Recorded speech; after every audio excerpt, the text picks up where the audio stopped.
Hello, everyone, and welcome to a Talk Insomnia episode where we have Basilio here. Welcome. Hi, Daniel. Hi, everybody. For people tuning in here, I'll just share that I don't know too much actually. You asked me if you could be a guest. I said sure, and I said the questions you have I'm sure will resonate with the community. So basically, the word is yours, Basilio. Yeah, so I guess let me introduce myself. My name is Basilio Rodriguez. I currently live in Texas right now. I'm actually a professor, so I teach at Northwestern University.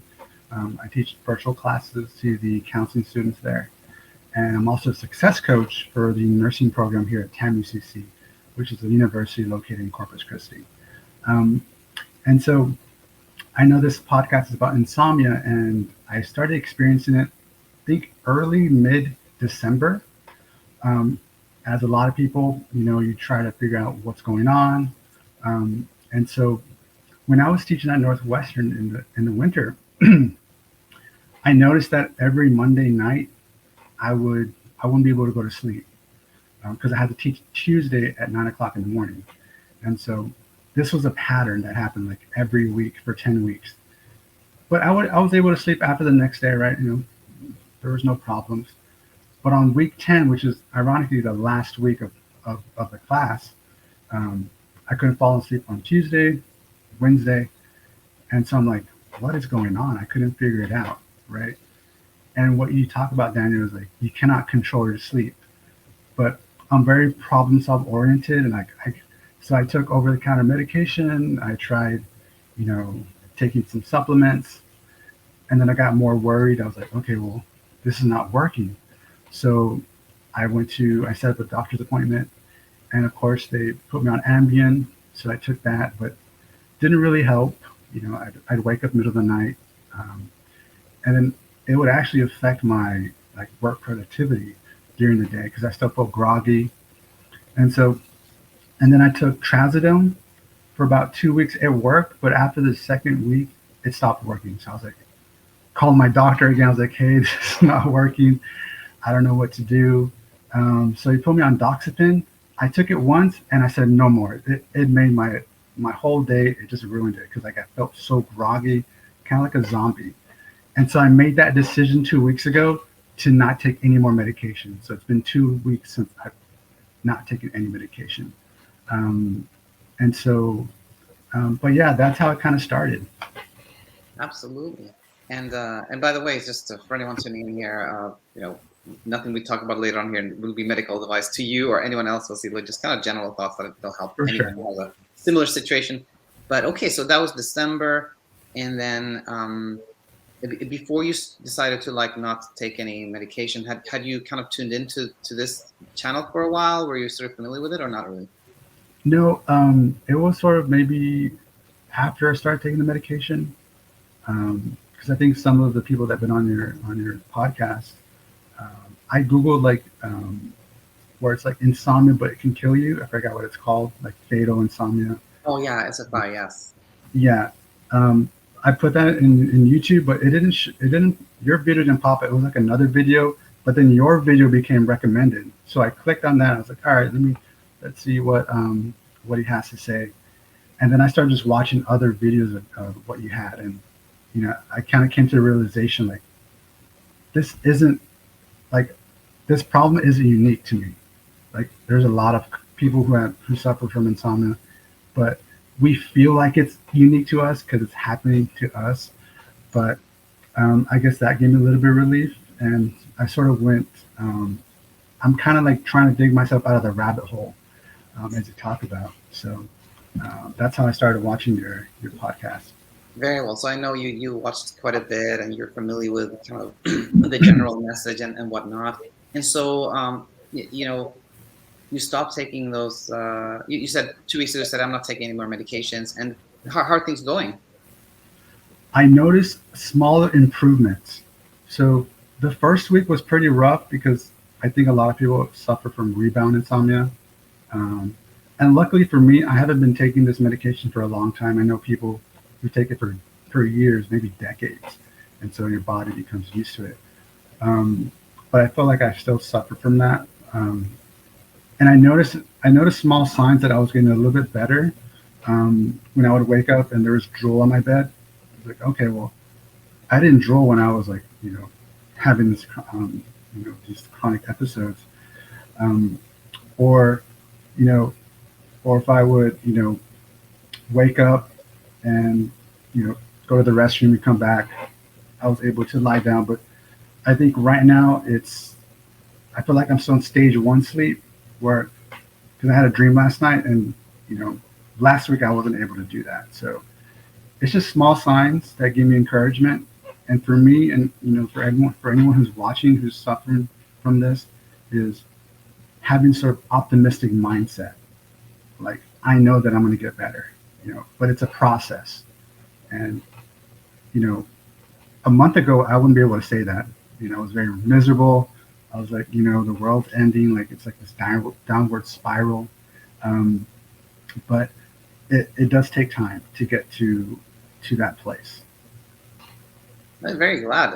And oftentimes when we do these podcast episodes, I don't know exactly what to expect, but now I hear that you're well on your way to leaving the struggle, which is wonderful. And sort of one of the immediate questions that came to my mind is, when you're when you're thinking about when you're in kind of that phase when you're thinking a lot about medications, like how much of this, how much should I take this or that, should I not take this milligrams, like it can be quite consuming, and there's a lot of, you know, there's so many this simple thing you're always kind of factoring in. When you decide to not to take anything, then there's that whole sort of all the calculations, the pondering, the wondering is actually gone. That I can imagine can be kind of a relief. What are your comments to that, Basilio? No, absolutely. I think for me, as I'm a very intellectual person, very rational, and so yeah, I was sort of in that like rabbit hole of like looking for, okay, what medication is going to work for me? How can I talk to my doctor about being informed with all these different medications? Um, and so that was sort of a product of me trying to control the narrative behind sleep. But as you say, you cannot control sleep. It's like you gotta, you know, be more. You gotta have this wakefulness to sort of increase your sleep drive. Um, Funny enough, even with someone who has a PhD, I wasn't really well informed about sleep, and that's something that I've been doing my whole life. Right? We are, you know, um, and even just being content with, what, you don't have to get 8 hours or 7 hours of sleep to feel okay. Um, so, but in regards to medications, yeah, I would go on discussion forums. People would talk about their hacks. Oh, take this medication, this milligrams of this kind of medication. Um, but it really is. I just made the decision to say, you know what, I'm done with this. I'm going to put it behind me, and I'm never going to look back. So it's making that decision, which was. Yeah, I think once you've done that, it is like there's nothing for the brain to ponder and calculate anything. So that is super Mhm. nice. And then just again for everyone hearing this, there is another way to sort of do the same, which is actually for somebody who's out there who's kind of really scared of stopping medication. If you just say, "Well, I'm taking this at the exact same amount, same dose every night," then it's also a non-factor. Then it's also kind of like nothing to think about. So just adding that for completion of that one.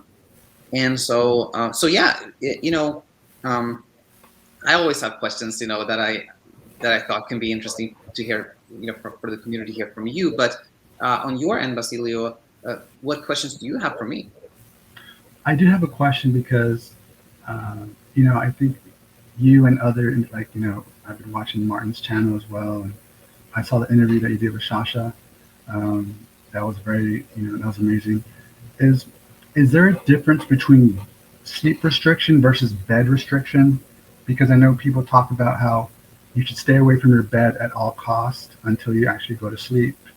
Um, but for me, I kind of have a little bit of back problems, so my chair that I have, it doesn't really help. So I'm looking into buying a mini recliner for myself, because um, I tend to fall on my bed and be like, okay, I'm going to watch some TV, or I watch a lot of tennis on YouTube. Is there a difference? Is there really a difference, or is that all psychological? Yeah, yeah. Let me try to answer that, and then of course I'll go back to you and see if I got it. But between what's called sleep restriction and bedtime restriction. No, those are the same things. They both refer to this behavioral component of CBT-I, or cognitive behavioral therapy of insomnia. Now, I just want to add that me personally, when I started this channel like 3 years ago, that's kind of what I was talking about. Like, okay, you start off like this amount, you calculate your sleep efficiency, then you tweak the numbers. But I've completely kind of moved away from that because again, I think it's not the right direction to go. It just increases your preoccupation, your worry, and it's kind of an attempt to try to control sleep again, right? Hmm. Uh, so what I think is helpful, as maybe not even for you, Basilio, because you're already sort of doing better, but for someone that's really struggling out there, I think what can help is just to say, okay, I'm going to get up this time every morning. Let's say randomly, I'm just going to say like I'm going to get up at 6:30. I'm going to have an alarm at 6:30, and then instead of saying like, oh, I'm going to have a 6-hour sleep window or something like that, just say I'm going to get up at 6:30, and I'm just going to like stop checking the time at 10:30, and then I'm going to sort of go by what I feel, and that can be a nice way to leave the struggle in a kind of semi-structured way, if you will. But I think that the traditional CBT-I kind of strict sleep restriction calculating stuff, I think it's rarely helpful, kind of tricky one. That was number one. Number two, I want to say is the whole idea of like you have to leave the bed if you're not sleeping. I also don't think is true at all, actually. The Okay. idea comes from sort of like Pavlovian, behavioral psychology, where the idea is quite simple that okay, if you have had problems sleeping in your bed, then your brain is associating the bed with not sleeping, and you have to break this association, and you do that by leaving the bed and you don't sleep. But that may work for dogs. So what do I know? But we humans are more complex. Like it's not that simple. Imagine just if somebody tells you you can't sleep in your bed because then it will create this bad association. Then of course when you go to bed you're going to be I gotta sleep, I gotta sleep, I gotta sleep, and then you can't sleep because you're pressuring yourself. And then you get out of bed and you're like now I have to wait until I'm sleepy, and then all that just becomes a struggle. So I think almost the opposite is more helpful to say the bed is not where it's at. The Yeah. bed is kind of like it's not the bed, the bed sheets, the lighting. That's not where it's at. It's about like I've had this fear. I've had a fear of not sleeping, and so it really doesn't matter if I'm in my bed at night or if I'm outside of my bed, as long as I'm sort of willing to face the fear. I'm not trying to escape it. I'm just doing something I like. I'm showing my brain that being awake, whether I'm in my bed or outside of my bed, it's okay. There's nothing really to be scared of. That I think really really helps. So now I'm gonna pause there. And did that make sense? Definitely, that makes sense. Because I bring up this question because during the daytime, I like to lay in my bed, but what I do is I'll lay on the right side of my bed to watch TV. But when I go to sleep, I go to sleep on the left side of my bed. And so I don't know if I'm making an association with that. Okay, and so um, and so that's what I was thinking about because you know because I know there are people that struggle with trying to be on their feet, or you know you know they might want to relax during the day, and so if they're afraid to go lay down in the bed to watch TV, um, it might create some more anxiety. Yeah, I believe that. Yeah, exactly. Whenever you think like I can't go in my bed because then that will not be good for my sleep, that's I don't think that's helpful. I think it's much more helpful to say if I like relaxing in my bed during the day, that's just what I like to do. No problem whatsoever. That's my opinion. Yeah. Yeah, and I guess for me, kind of just going back to how it started was because I think for a lot of people when they get insomnia, and even for myself, you're like, well, I didn't really have anxiety. I'm like, there wasn't like a significant life event that happened to me. There wasn't a death in the family. I didn't lose my job. I didn't, this actually happened during my vacation. It was like right after the 10th week. I had a whole week off, or whole month off. Um, and so that even made me more puzzled. And I think you talked about, I read your book. I think you talked about not only could it be anxiety, but it could also be like puzzlement or curiosity about what is happening to you. And I think that's what happened to me. And but I think a lot of people are you know, dumbfounded about like, well, why is this happening? Well, it's because you think it could only happen if you're only experiencing a certain type of anxiety, and that's not the case. I don't know. Yeah. No. 100% agree with you. And That's kind of one of these tricky paradoxes with insomnia or sleep, is that sometimes people are just like, I'm not anxious, I'm just wondering how I'm not sleeping, and then I'm just like, you said it, you're wondering, right? And just that wondering alone can sort of keep us awake. Exactly, you said it so well, Basilio. Yeah, 100% agree. Yeah, and and so I try not to focus on like why it happened now. I'm just like, all right, that's already it's already in the past. I'm just going to focus on the present. Focus on what I can do to get you know incrementally better, because I know it's like a process. It's not going to happen overnight. Um, I might get sleepless nights. That's I'm totally okay with that. Um, but for me, it was sleep onset, so I wasn't able to fall asleep, and I would wake up during the night um, and toss and turn. You know, um, but I think um, there's also a level of acceptance that you have to know, like, it's okay, and not be worried about, you know, being awake. Um, and I forgot who it was that was on your channel that talked about just enjoy your life, like just keep doing the things you're doing.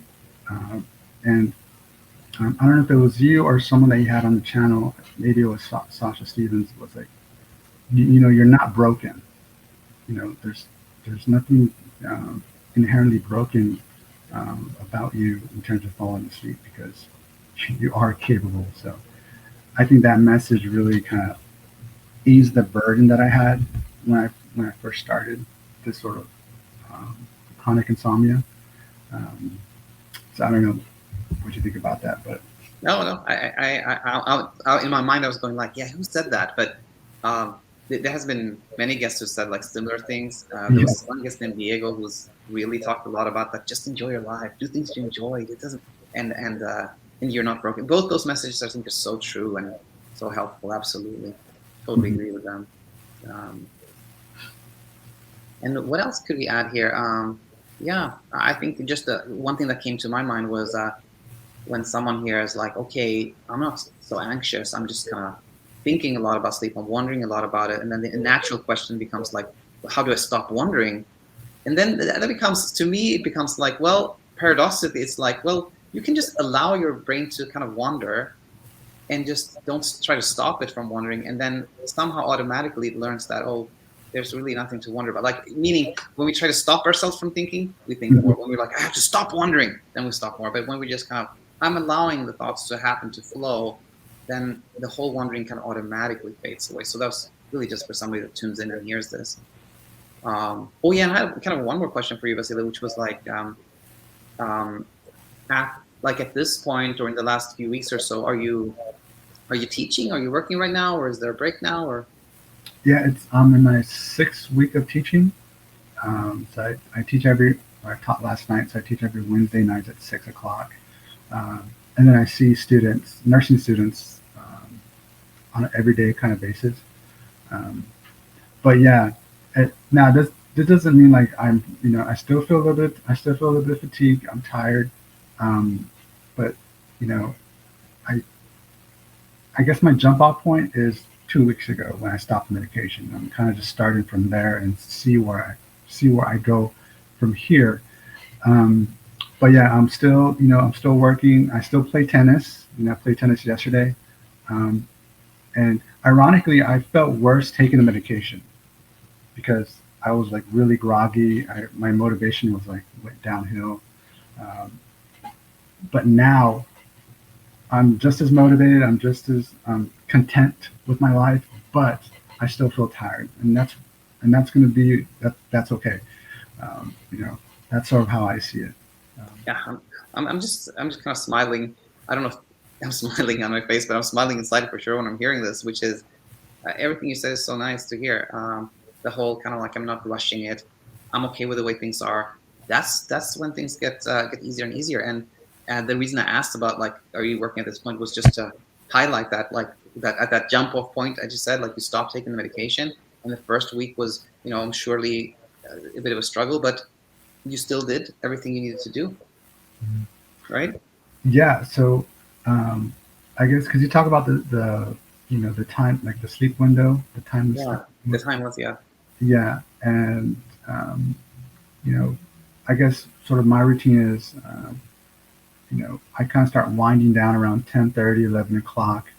Um, but I don't lay in my bed on the left hand side of my bed until like 11:30. Um, and I try to wake up around 6:30, 7 o'clock. But I don't beat myself up if it's like 7:15. And I'm like, oh man, I should have woke up at 6:30. Um, and I'm not really relying on an alarm clock to wake me up. I just let my body wake me up. Um, but that also doesn't mean I don't wake up during the night, and I still do. But um, you know, I was still able to go back to sleep, um, even if it's a stage one at this point. Um, but I know it's gonna take time. Um, Yeah, yeah, absolutely. I was actually thinking about this earlier when you mentioned this kind of stage one and the like you don't have that deeper sleep. I just want to say to you and everyone else out there that I find this a quite common sort of phase of the journey where you go from like maybe an intense struggle where you kind of like awake, really fully awake a lot, and then go towards like that hyperarousal is kind of fading to a point where you're not having like deep sleep. You have this in and out of sleep. Maybe time kind of skips ahead. You're not sure you were awake or asleep. You kind of dreamt a lot and things like that.